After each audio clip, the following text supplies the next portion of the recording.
be in the world. This is your host, Steve Schallenberger, and welcome to the Becoming Your Best podcast show. As we are so honored to have you with us, this is going to be a fun discussion that we have today. Wonderful guest. He is a marketing and communications expert and author of Simply Put, Why Clear Messages Win and How to Design Them. He's an experienced marketing executive and educator on a mission to get leaders to more effectively connect by simplifying their message. So welcome, Ben Guttmann. Thanks for having me, Steve. It's great to be here. Oh, yes. We're going to have a wonderful discussion today. I'm looking forward to it. Ben is a former co-founder and managing partner at Digital Natives Group, an award-winning agency that worked with the NFL. I Love New York, Comcast, NBC Universal, Hatchet Book Group, the Nature Conservatory, and many other major clients. Currently, Ben teaches digital marketing at Baruch College in New York City and consults with a range of thought leaders, venture-backed startups, and other brands. Ben, thanks for joining us today. Thanks again. This is going to be a great conversation. It will. So, Ben, let's just kick it off. Tell us about your background, including any turning points in your life that's had a significant impact on you. You know, you hit a few of the pieces there in the intro, but so I started a marketing agency pretty much right out of college, actually. So when I was at Baruch College as a student, I was the big student government dork, right? I was the president. I was heads down doing all that stuff, but I didn't really do a lot of the internships and kind of formal marketing stuff that I was really supposed to. Fortunately, I had a professor who ran a marketing agency, and he said, "Hey, you know what? We need some help with digital. I know you kind of want to start your own thing. Maybe we can figure something out." And so from that conversation, one thing led to another, and we ended up setting up shop in their basement. We slapped our logo on the wall, piled into my 94 Honda Accord and drove out of the city to their suburban office.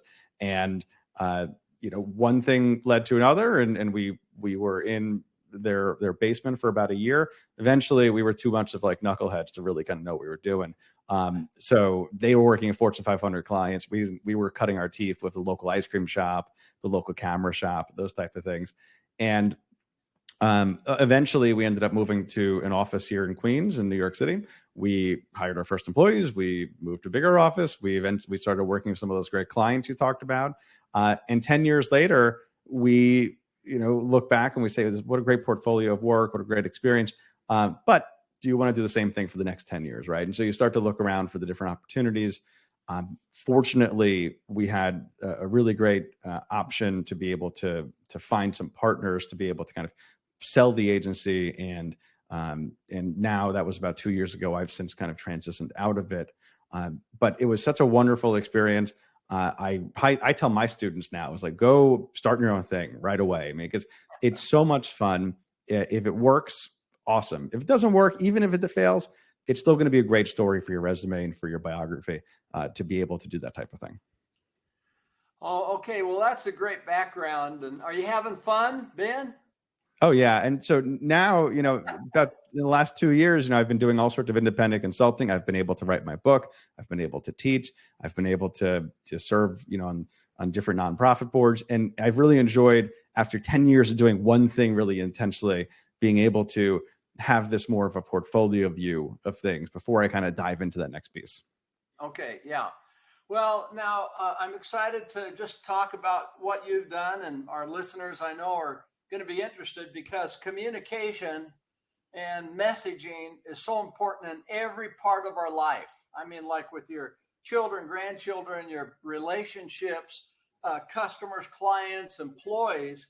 Is that the range of messaging you talk about in the book? Or Yeah. So my book, Simply Put, Why Clear Messages Win and How to Design Them, would live on a marketing shelf, right? If you go to Barnes & Noble, that's where you're going to find it.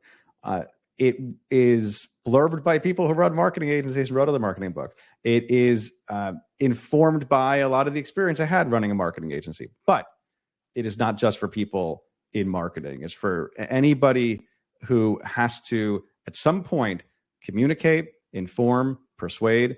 I argue that you are a marketer if you have to do those type of things. And this is a toolkit that will make you more effective at all of that. And so it's almost like, how do I kind of open the little box of secrets from marketing and be able to use that to help you be better at, if that is being a parent, if that's being a faith leader, an advocate, an entrepreneur, whatever it is, that's what we're looking for. Oh, thanks for that preface. That's helpful. And why do so many of us struggle with communicating effectively? So what it comes down to is, if you strip away all the other pieces of this and you look at just what is communication, we have a sender and we have a receiver, right? We're both of them all the time. We we swap those hats. Senders are advertisers. Senders are, again, teachers, parents, faith leaders, advocates, whatever. Receivers are buyers, voters, donors, everybody on the other end, people who we want to communicate with. The problem is, when we are receivers, we want things one way, and when we're senders, we have a really hard time getting to that point. And so when we're receivers, we want something known as fluency. And so we know the word fluency, right? You can be fluent in English or Spanish or Mandarin. You can be fluent in wine. You can be fluent in chess. Where things are easy, things are fluent. That comes from the Latin root for the word flowing, actually. So that's kind of what it feels like, right? But if you ask a cognitive scientist about the word fluency, they're going to say that describes how easy is it for you to take something from out in the world, stick it in your head, and make sense of it. And so the easier it is to do that, less kind of mental load there is to hear something, see something, process it, and make use of it.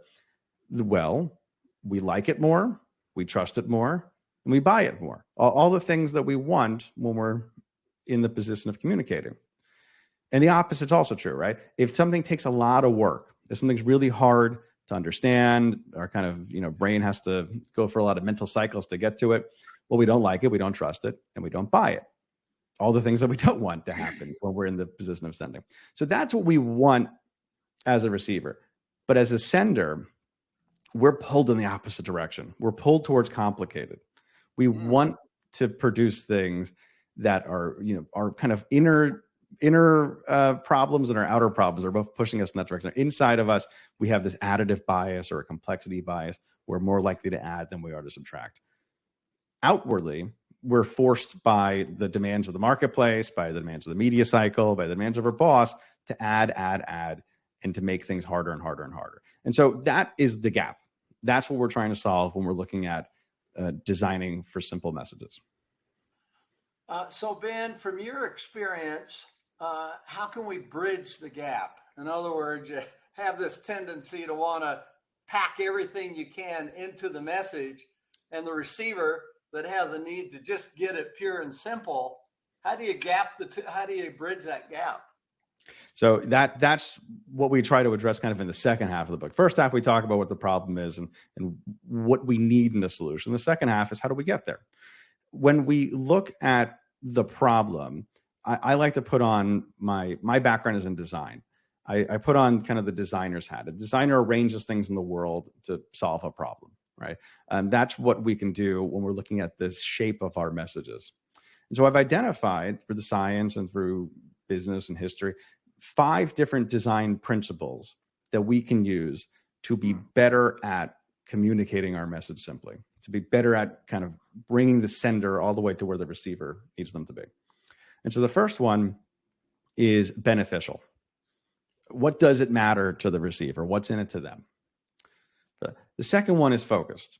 Are you trying to say one thing or multiple things at once? The third one is salient. Does your message stand out from the noise? Does it rise to your attention? The fourth is empathetic. Are you speaking in a language that the audience understands? Are you meeting them where they are in terms of language, but also motivations, emotions? And then lastly, it's minimal. Is it everything you need, but only what you need? Have you cut out the stuff that isn't necessary? And this isn't a step-by-step plan. It isn't kind of a rubric, but these design principles, the more we can activate upon them, the better we can be at getting to where the receiver wants us to be. Thanks for outlining those. Those are good steps and a little checklist to go through and say, okay, we're crossing the bridge here. Am I doing better? And as you think about this, one of the first words you said there was beneficial. And throughout my experience, anyhow, we always hear about, what's the difference between benefits and features. I'm still confused. Now, tell us what the difference is and why it's so important that we do the right thing. What should the focus be? Oh, yeah. So you hit upon the big difference there. We buy features, we don't buy benefits. Sorry, I got that backwards. We buy benefits, we don't buy features. And why you see how, Ben. yeah, you see how hard it is to get. Like this is like sales 101 stuff, right? This is marketing 101. If you've ever worked in a sales capacity, if that's, on the big box store showroom floor, if you've been a telemarketer, if you've, done door-to-door sales, you will learn this, right? You will learn that people buy the benefits, they don't buy the features. They buy how their life is different and better because of the product. They don't care about the product really. They care about the problem it solves for them. So what does this what does this kind of mean in practice here? There's a sentence that I tell my students every semester, and it's not from me. It's from Theodore Levitt, who taught at Harvard in the 20th century. Right. And so I tell them, if you remember this, is the only thing you remember from this class, only thing you remember from this entire degree, you're going to be better off than almost everybody else in business and marketing. And it goes, people don't want a 1/4-inch drill. They want a 1/4-inch hole. Okay? People don't want a 1/4-inch drill. They want a 1/4-inch hole. They don't want the thing. They want the thing does for them. And so we forget this so much in our marketing, in our messaging, because we see the features. We smell the features. We taste the features. We touch them.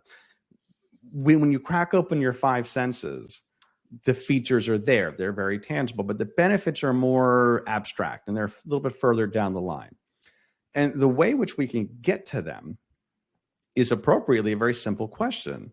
It's by asking, so what? So what? Right? So let's talk about, let's talk about toothpaste, for instance. I love this example. If you look at the toothpaste aisle, they all have mint flavor, right? And so mint flavor is the feature, right? That is something you can smell. That's something you can taste. But do you really want mint flavor? So you say, well, mint flavor. This toothpaste has mint flavor. So what? Well, that means that you're going to have fresh breath. Okay, well, that starts to get a little bit closer to why we're actually buying the toothpaste. And I'll call that first level the functional benefit of things. But then we have to ask it again. That's where the real magic starts to happen. And so you say, well, fresh breath, so what? Okay, well, I don't actually want mint flavor. I don't actually want the fresh breath. What I want is to have a more successful date tonight, right? I want to be, I want to make a good impression. Okay, now we're getting a little bit closer to it. But if you ask it a third time, then you start to get to the bedrock. You get to the point where, it's kind of subconscious about what's motivating us.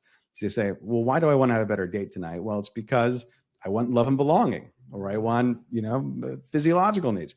And so you start to, instead of looking at the 5 senses, you can look at the Maslow's 5 needs, right? The hierarchy needs. And we've all seen these in a million textbooks and kind of management presentations before. But these fundamental needs drive a lot of our decision making. And we can ladder from something as trivial as mint flavor in a toothpaste all the way down to these fundamental driving needs. And then once we're kind of standing on terra firma there, we can turn around and look and say, okay, well, let's communicate in the opposite direction. Let's invest proportionally in each one of these levels of benefits and then eventually the features. And that will orient our message in a way which is going to be more effective and more in line with how a receiver needs to hear it. Okay, that's a good answer. Thank you. I like that. It's a very good, clear, succinct answer. So the second thing you talked about, what are the benefits, beneficial. The next one is focus. So tell us a bit more about focus. How can we use this concept to better connect with our audience? Oh yeah. So I'll go back to my classroom again for another example. I ask my students every semester to I give them a brand. I say, get into teams, give us a proposal for this brand, a pitch. And I bring in some other professionals. We give them some grades at the end of it. But what happens every single semester, no matter how much I will kind of warn them about this, is the same problem that I see in boardrooms, the same problem that I see in any group, which is what I call the Frankenstein idea. And so what does that mean? If you read Mary Shelley's original description of Frankenstein's monster, she describes each individual piece was selected to be beautiful. Each individual piece was like the lustrous black hair, the pearly white eyes, the big broad shoulder. Each one of these things was individually selected for how great it was. But when you put them together, it was this horrid contrast. It was worse than the sum of its parts. And that's true for monsters, and it's true for messages and a lot of marketing that comes from it. You can look at these student groups and you see, because they're inherently flat, somebody threw out this hashtag, somebody threw out that one, somebody said this influencer, somebody said that one. You throw in some NFTs and drones and AI, and all of a sudden it's this hideous monster where there may have been many great things in there, but because you didn't embrace one of them and give that the proper hierarchy, the proper level of importance, everything kind of falls apart at that point. And that happens, again, it happens in marketing, that happens in executive leadership, it happens in politics, happens all over the place. So it's very important for us to understand that if we're messaging multiple things, it is a little bit of a zero-sum game. We only have 100% of attention, right? And if we're trying to say three things at once, all of a sudden we're slicing and dicing that too thin to be able to get any of those things to land. Okay. Well, now let's just take this just a little bit different direction, because from time to time we feel like we have constraints, maybe even not all the skills we need to get to the end. What's the benefit of embracing our constraints, realizing what they are on our work? Oh, yeah. So the constraints piece, I'm glad you brought that up. That is what I argue is kind of the secret to this next piece, which is salience. Right. So salience is, how is it different? How does this rise above the noise? All of us hear 13,000 bajillion emails a day and messages and text messages, notifications. And so how do we, in that noise, stand out and get that little tiny crack of attention that we need? Okay, good. And I argue that constraints are the way which we can best achieve that. So you say, well, constraints, that means I'm not able to do things. Well, what that really does is it kind of puts this forcing pressure on your work, on your output that others don't have. And it kind of pushes you in a slightly different direction. In order to get different outcomes, if you play by different rules, that's going to get you a lot closer to that.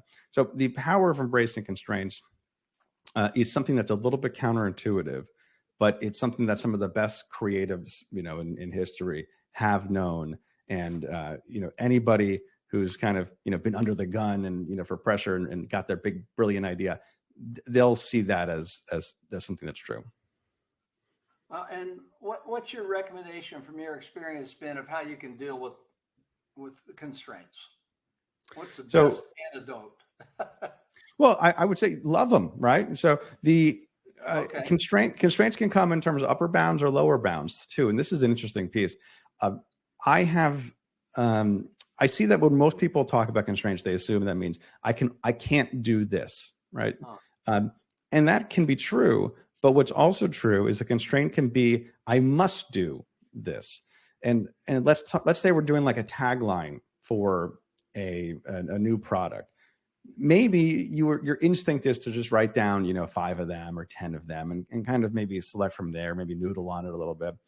But what if you said, I can't make any selections until I write 100 of them, right? And so when you're writing 100 of them, you get through the easy ones, you get through the obvious ones, and then eventually you're into this kind of weird, uncharted territory. And that's where you start to find things that you wouldn't have gotten to otherwise. So the forcing mechanism can work in either direction. I like that impetus and taking action on innovation. and just pushing through it. And Mhm. it was Einstein that, or Edison said, let's see, inspiration is one. No, let's see, innovation. What is it? You may know the quote. I think I know what you're talking about. 99% Yeah. inspiration and 1%, 99% perspiration, 1% inspiration. You got to Yep. work at it. I'll go back and look that one up. That's for sure. All right. So what are a couple of tools that our listeners can immediately put to use to become simpler communicators? Oh, that definitely. So each one of these different principles, I went through and I've identified a number of different tools for them. A few that I like to share because they end up being useful for a lot of people very quickly. Number one is about auditing the word and. And often that means replacing it with the word so. That's the best test, is replace it with the word so. The problem of the word and is that it can tie together a lot of different ideas. Talk about focus, right? Tie together a lot of different ideas and make them sound like they make sense together, but they don't necessarily flow from one to another. You can say, well, we are the fastest company and the best customer service and the best value. Well, you're saying three different things, actually. You're not really messaging one of the, am I buying you because you're the fastest, because you're the nicest, or because you're the cheapest? I'm not actually sure about that. But if you replace these, even in just the test of your writing of the word so, that implies causation, right? That implies that one thing flows from the other one. And that word will make things kind of shoot up in your brain saying, wait a second, that actually doesn't make sense, right? It doesn't make sense that if we're, cheap, fast, and customer service, like, so you get a better deal, it doesn't actually connect from fast to better deal or something like that, right? So these type of things are kind of a good audit tool. So that's number one. The second one that I'll recommend that everybody can use for pretty much everything, actually, is speak to one person. So you can't speak to a crowd because a crowd doesn't really exist. A crowd is a bunch of individual people. Even if you're advertising on the Super Bowl to 100 million people, you're advertising 100 million individual people, not 100 million people as a Leviathan collective, right? Every time we've ever made a decision on something, heard a message, internalized it was from one sender to one receiver. So when we shift our mindset, kind of the place where we're speaking from, as if we're speaking to one person, it changes subconsciously so many things about how we communicate, and it will immediately make us more personable and more authentic in our message. You know who's the best in the world at this, by the way, right now? It's Taylor Swift. And so I don't know if you saw her concert or her music video, or her movie, or anything else she's done recently, but Taylor Swift, I appreciate her. My wife's a huge fan. We went to go see the Eras Tour movie, and she performs this magic trick, which is that on a stage in front of 70,000 people and on a screen in front of millions more separated by time and space, she makes you feel like everything she's saying is just to you, right? Every single piece of banter, every lyric even, is just to you. Famously, Bill Clinton was also very good about this. And so a number of the best communicators that a lot of us kind of hold up as the model for this type of thing, this is the trick, is that you speak to one person and not a crowd. Okay. Can you give us an example of the auditing the and so? What would be an example? Mm-hmm. So let's say these are helpful. Thanks. Yeah. So let's say you're trying to write a memo about your you have a coffee shop, right? And you want to get some repeat purchases. You're going to say, we're going to make a collectible mug program so we can increase our repeat purchases. We say, well, actually, sorry, I'll back up. We're going to make a collectible mug program and increase our repeat purchases. Well, that sounds like a fine sentence. That's not going to flag anything in spell check. It's not going to make your brain say, stop, wait a second. But if you say, we're going to make a collectible mug program, so, it's going to increase repeat purchases. Well, you realize that it might not actually, that tactic might not tie into that strategy, right? That cause may not tie into that effect. But if you say something, so what would be a tactic that might make more sense? Maybe something like a loyalty program or, a points app or something like that. That will say, okay, well, we're going to build a loyalty points app so we can encourage repeat purchases. Well, that's all of a sudden a more cohesive, singular thought instead of two different ones kind of duct taped together. Okay. Yeah. Thanks for the example. And before we got going, for our listeners, Ben and I were talking about how far communicating reaches. And so, I mean, you gave a number of examples, Ben. You want to give some of the examples that are in this range that we should all be concerned about, that we can apply these very same principles to? Oh, yeah. I mean, so before we hit record, you and I were talking about the one little regret I have about this book is that in the beginning of it, I leaned a little bit more into the world of advertising and taglines and slogans. And that was intentional because it was a world that obviously I'm familiar with, but also it's something that is kind of the highest stakes communication, right? We're spending millions of dollars a lot of times to push those messages out. Yeah. But most of us aren't doing that most of the time. Most of us are sending emails, we're sending proposals, we're maybe updating text on our website, a memo, maybe we're asking somebody out on a date, maybe we're trying to teach a class. Maybe we are trying to get, our local city council member to install a stop sign. All of these different types of venues are places where we communicate all the time, and being more effective in terms of our ability to inform and our ability to persuade is going to make us more effective in basically everything else that we ever do. So we're at the end of our interview. I mean, it goes so fast. I'm always shocked by that. And so any final tips you'd like to leave with our listeners today on this amazing subject? Oh, this has been a ton of fun, Steve. And yeah, it's flown by. So the one thing that I'll just leave folks with, that is, if you don't remember anything else about this book, about this message, about this idea, is that just as if you were sending a letter, you had to pay for the postage. When you are the sender of a message, it's your responsibility to pay the metaphorical and literal cost of that message. All the receivers, we woke up today perfectly fine. We didn't need your new ad about shampoo. We cared about our vacation coming up. We cared about our family. We cared about the weather report. We didn't care about the new type of, mixed in conditioner or whatever the heck you're doing. And nobody woke up saying, I have, what's on my to-do list today is I want to, click some Instagram ads and I want to open some spam emails. Everything that anybody's ever had has been against their will. So it's important to be humble. It's important to understand it's our responsibility as senders to make sure that we're getting our point across. And simplicity is the way in which we can respect that. Okay, well, been a great show today. Great advice. Appreciate the stimulating thoughts. I for one, excited to go through your book. And how can people find out about what you're doing, Ben? I appreciate that. Thanks, Steve. So if anybody wants to find out more information, you can find everything about me at benguttmann.com. So it's not a great name for radio. You have to do 2 T's and 2 N's in Guttmann. But if you go to benguttmann.com, you'll find a free chapter download. So I go grab that. You'll find links to buy the book. You'll find a newsletter that I send out every Tuesday, also totally free. Recommend go signing up for that. Or feel free, if there's something I can do to help you, if you have a question about something, shoot me an email, connect on LinkedIn, and, always happy to hear from you.